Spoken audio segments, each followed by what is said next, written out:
Joining us right now to weigh in on all of this is the author of The Coming Collapse of China. Gordon Chang is with us. And Gordon, it is good to have you on the program this morning. Thank you, Maria. Thank you so much for joining us. You've talked about what you think could be a solution from the U.S.'s side in terms of sanctions on Chinese banks. But talk to us about where we are right now. Well, where we are right now is we had the president tweeting a couple days ago about a complete embargo on countries that deal with North Korea. He didn't use that word, but that's what he was talking about. And then, just after that, Treasury Secretary Mnuchin said, look, I'm going to put together a package of sanctions to implement President Trump's plan. And then yesterday, Nikki Haley, in her UN Security Council speech, mentions the same thing. So this is where U.S. policy is going. And I don't think we're going to stop all trade. That's more than $600 billion when you look at goods and services. But nonetheless, we could see, for instance, the administration going after enterprises that trade with North Korea, especially ballistic missile and nuclear weapons items. And also, I think that they could go after the banks that are money laundering. And we've got to remember, there's a Section 301 investigation on China's intellectual property. When those remedies come back, that could very well be across-the-board tariffs on Chinese goods. Are you talking mostly about Chinese companies, though, largely here? Well, yeah, I mean, you have Chinese companies, but it's the banks that are the important thing, because you have, for instance, just a few blocks down, you have that enormous Bank of China branch. In a 2016 UN report, they were named for devising and operating a money laundering scheme for the North Koreans in Singapore, and Bank of China is probably involved in dirty business in Dandong, another Chinese city. Gordon, are sanctions enough at this point to do anything to change the way North Korea behaves? This is a country that lived through a major famine in the 1990s that some estimates say killed 2 million people.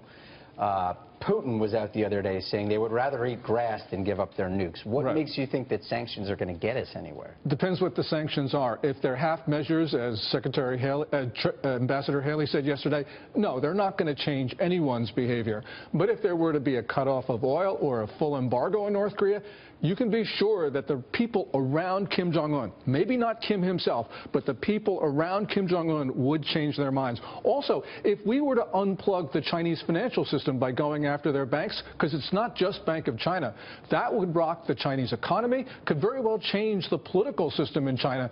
Xi Jinping, the Chinese ruler, who is now in the run-up to the 19th Party Congress starting October 18th, he has to maintain stability.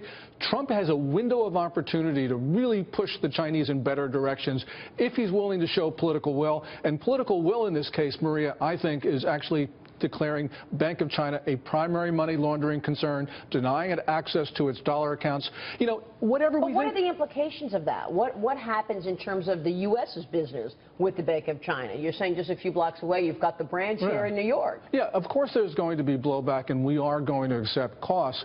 But, you know, that's almost an What's the blowback, though? Give us the implications. The worst blowback is that people start looking at the U.S. financial system as not being reliable, that we are going to use our political purpose, our geostrategic purposes to sort of affect our economy. That's a reliability issue. But we've got to remember, you know, we cannot allow any country, especially the Chinese, to use our system in criminal ways to launder money for, it could be Kim Jong-un, could be drug cartels. We just can't permit that. And so, you know, the president needs to do something to at least ensure the integrity of the U.S. financial system by saying, look, this is not about North Korea. This is about criminal enterprises.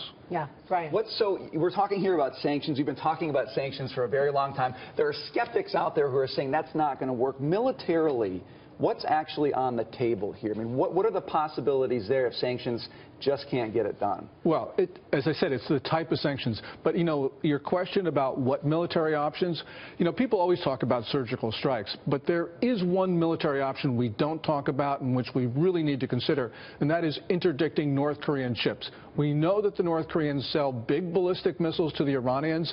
They can also, you know, send them by air, which we'd have a difficult time dealing with because they go across China. But when they put them on the water, that's, you know, prime opportunity for the U.S. Navy to stop this dangerous trade. We know the North Koreans are selling chemical weapons to the Syrians. We've got to stop that as well. So that really means this is something we have to go back to John Bolton's Proliferation Security Initiative. We need to reinvigorate it because this is something we just can't allow. It's not just for us. It's not just North Korea. It's really just the way the world works. We cannot allow people selling WMD. South Korea is trying to be real tough right now, showing its own power. Do you think any implications as a result of South Korea's move this morning? Yeah, the implications would be that President Trump would not do what he's reported to want to do, which is to terminate the U.S.-South Korea free trade agreement.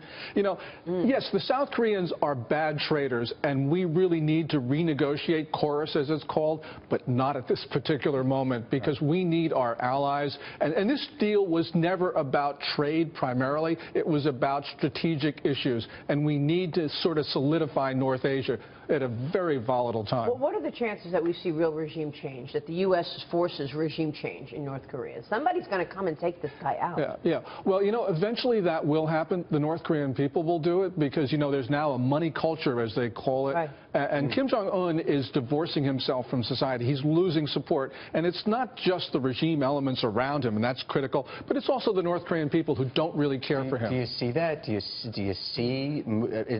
He seems to have such a strong hold on power. We don't know, though. How do you know? It's hard to know what's going on. Yeah, but China's not interested in that. Yeah. China's not interested in that. Yeah, and the way to actually solve this is to get China interested by, for instance, unplugging the Chinese financial system. Yeah. We do that. The Chinese are then going to do something important. They may not be able to convince Kim Jong-un to give up his weapons, but they can convince the regime elements around him, because those people have decreasing loyalty to Kim. Won't he just kill them? That is a whole nother story, which is hard to do because we don't know where he is. We knew where he was on July 4th and on July 28th because he was walking around those missiles that they were about to launch. But most of the time, we don't know where he is. He's killing his own family members if they don't applaud enough at rallies. I mean, it's hard to think that he wouldn't. You can't rationalize. North Korea at this point is not a rational actor. Kim Jong-un is not a rational actor, obviously. So they're acting under incentives that are so different from ours that, you know, he surprises us. But, you know, the Kim family has its own pattern of conduct, which we've seen not only Kim Jong-un, but his father and grandfather. And that pattern and those incentives are very different than what we think. So we shouldn't mirror image. It feels like this is going to be what defines the Trump administration. I mean, this North Korea situation is bigger than anything that we've seen. Absolutely, because this could be catastrophic, or he could go down in history as the person who disarmed Kim Jong-un, and that would be an accomplishment that history would remember. That would be a great accomplishment. Great analysis. Thanks so much. Thanks, Maria. Appreciate your time this morning. Gordon Chang joining us there.